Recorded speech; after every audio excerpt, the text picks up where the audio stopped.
the most haunted house in the USA. Today, we visit a place that has long been classified as the most haunted place in the USA. The history is extremely dark, and great suffering has taken place here. But is everything really as it seems? Or are there lies about this place hiding in the shadows? In St. Francisville, Louisiana, just north of Baton Rouge, lies a plantation that has become a dark legend, Myrtles Plantation.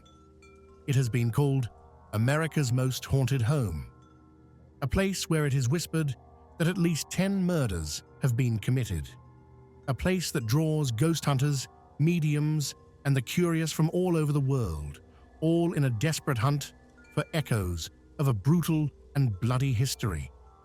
The house was originally built in 1796, but its beauty is a mask. Beneath the neat facade hides a history of unspeakable human suffering, agonizing diseases, and unsolved murders. The beauty is merely an invitation to the darkness waiting inside. The very doors bear a warning. The glass is etched and painted with patterns of French crosses. According to tradition, they were placed there to ward off evil. The question is, were they trying to keep something out, or were they trying to keep something in that was already there? Why is this specific place so steeped in death? Why has it become a magnet for tragedy? Some legends claim the house never had a chance, that it was built on ground that was already hallowed and desecrated. Stories whisper that the plantation was erected directly on top of a Native American burial ground belonging to the Tunica people. If this is true, the very first act performed on this site was an act of deep disrespect, a curse laid before the first stone was even in place. This original sin has become a convenient explanation for the horrors that would follow. It is a classic trope in American horror. The ground is sour. But at Myrtles Plantation, this legend may just be a shadow, a smokescreen hiding the real, human source of the horror. The true evil didn't need an ancient curse. It arrived with the people. The man who built the house was no peaceful settler. His name was General David Bradford, but in Pennsylvania, where he came from, he was better known by another name, Whiskey Dave. Bradford was a well-known lawyer and businessman, but he was also a wanted man. He was one of the primary leaders of the Whiskey Rebellion in 1794, an armed uprising against the American government accused of treason. He fled for his life, hunted by federal troops. So, in 1796, in what was then lawless Spanish West Florida, he found his sanctuary. He built a house he called Laurel Grove. The place we now call the Myrtles was not intended as a home. It was a hideout, built by a man on the run from justice. The house was born of conflict and lawlessness. The foundation was laid by a man fleeing the consequences of his own violent actions. He set a tone. He ran from his own violence, only to create a new sanctuary that was immediately built upon another, systematic violence, the slavery required to run the plantation for cotton and indigo. This cycle of violence, denial, and hidden secrets was built into the walls of the house from the very first spade of dirt. Every haunted place has a name whispered more often than others, a face that defines its horror, a spirit that becomes the symbol of all suffering. At Myrtles Plantation, that name is Chloe. The legend begins after Bradford's daughter, Sarah Matilda, and her husband, Clark Woodruff, took over the plantation. Clark, a respected judge, is said to have taken one of the house slaves, Chloe, as his mistress. But Chloe, terrified of losing her privileged position in the house, afraid of being banished to the brutal, inhumane work of the fields, became paranoid. She began eavesdropping at keyholes. desperate for information. One day, inevitably, she was caught. Judge Woodruff was furious. As punishment, and as a terrible warning to all others, it is said he ordered one of her ears to be cut off. From that day on, Chloe was forced to hide her mutilation and her shame. She wore a green turban, which came to be a symbol of her pain, her humiliation, and her growing, burning hatred. Chloe was desperate. She had to win back her place, to prove her worth. She devised a terrible plan. For a birthday party, for one of Woodruff's daughters, she baked a cake. Into the cake, she mixed a poison. Extract from the deadly poisonous oleander leaves. Some versions of the myth, those trying to find a shred of humanity in the darkness, say she didn't mean to kill. Her plan, it is said, was only to make the family sick, so that she, and only she, who knew the cure, could nurse them back to health and become an indispensable heroine. But Chloe was no pharmacist. She was a desperate woman, and her dose was lethal. The legend, in its most famous form, says that Sarah Woodruff and two of her children ate the cake. Within hours, they were dead in terrible, violent agony. The judge himself, the target of her plan, didn't touch it. When the other slaves on the plantation realized what Chloe had done, they were seized by collective panic. They were terrified that the judge, in his rage, would punish them all for her crime. To prove their own loyalty, and in a desperate attempt to save their own skins, they formed a lynch mob. They dragged Chloe from her bed in the middle of the night. They judged her on the spot. They hanged her from one of the great oak trees, leaving her to dangle there as a warning. After she died, they cut down her body. To ensure she would never find peace, they weighed her down with rocks and threw her remains into the dark, cold waters of the Mississippi River. No crime, no trial, no burial, just an echo of brutal violence and a spirit trapped in eternal rage, condemned to wander the place that stole her life. It is a terrible, captivating, and perfect ghost story. It explains everything. The woman in the green turban, seen wandering the corridors, the inexplicable crying of children echoing in the halls. It has made Myrtles Plantation world famous, and there is just one tiny problem with it. It is a lie, every single word. The reality at Myrtles Plantation needs no ghost stories to be horrifying. The real history, the one hidden in archives and beyond the script of the guided tours, is in many ways darker, more tragic, and infinitely more uncomfortable than the legend. Historians and researchers have spent countless hours methodically going through the plantation's records. The public records in St. Francisville are meticulous. They list the names of all enslaved people owned by the Woodruff family. The name Chloe, or even Cleo, does not appear anywhere. There is absolutely no evidence that Judge Woodruff had an affair or that he committed the horrific act of mutilating one of his slaves. On the contrary, everything indicates he was deeply attached to his wife and was so devastated by her death that he never remarried. The legend of Chloe, as we know it, seems to have never existed. So, what happened to Sarah Woodruff and her children? They were not poisoned. The truth is more tragic, and for that time, horrifyingly common. Burial records and family notes show the truth beyond all doubt.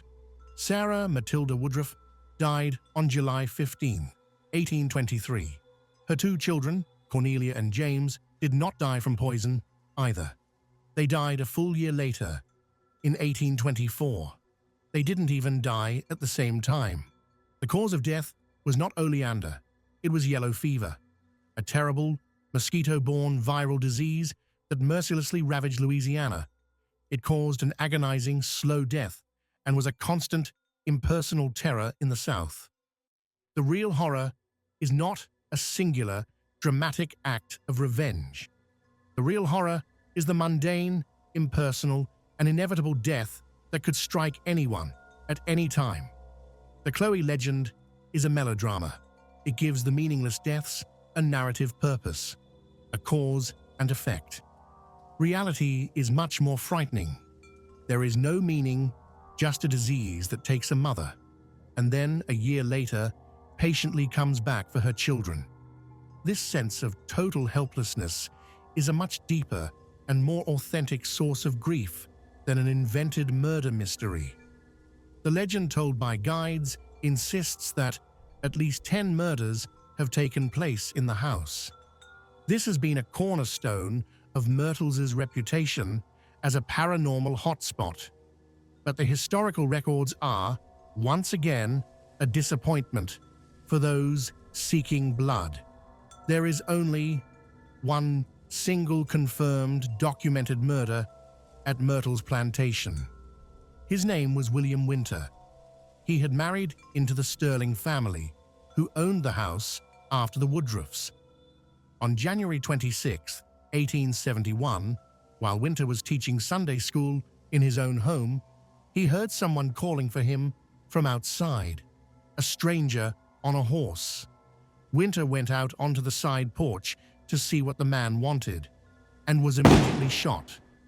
And now we come to the second great legend, the story told on the tours, the one that defines the house's most famous haunting, that the mortally wounded Winter stumbled into the house, through the hall, and began climbing the grand staircase in a desperate final attempt to reach his wife, that he collapsed and died in her arms.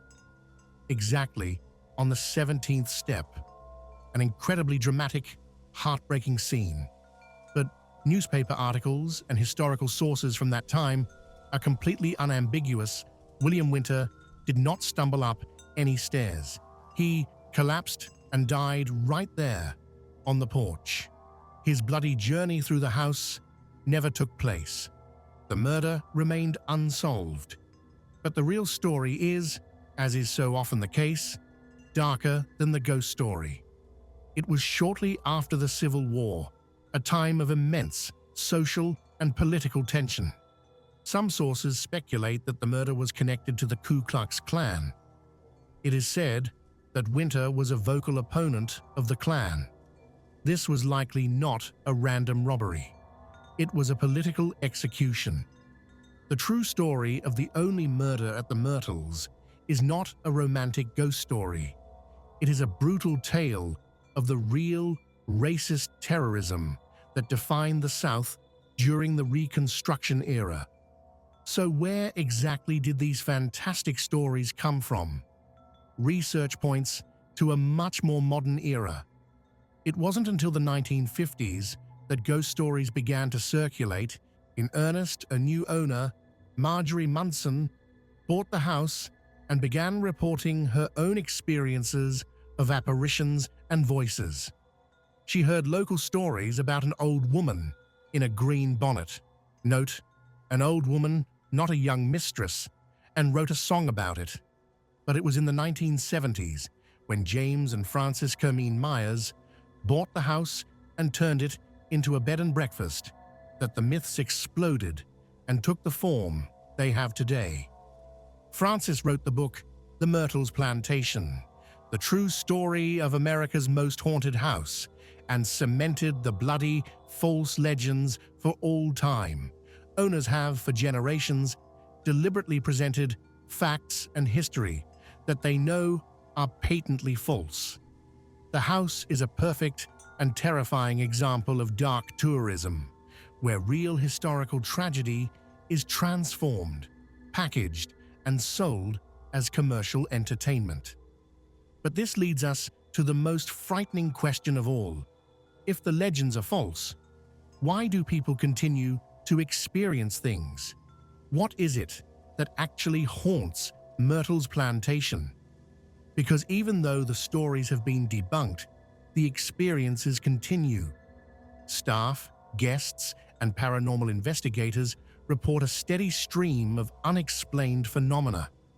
In the grand entrance, opposite the stairs, hangs a mirror. It has been in the house for over 200 years. Legend says it is the source of the haunting. According to old Southern tradition, all mirrors must be covered when someone dies to prevent the soul of the deceased from getting trapped. When Sarah and her children died, the myth says this mirror was forgotten, and now it is said their spirits are trapped inside. Visitors and staff constantly report seeing things in the reflection, figures moving in the background. But the most frightening thing of all are the handprints. They appear on the glass, small, childlike handprints, but they are not on the outside. They seem to come from inside the glass. The staff wipes and polishes, but they cannot be removed. It is claimed that the glass in the priceless mirror has been replaced several times, but the spots and handprints, they always return.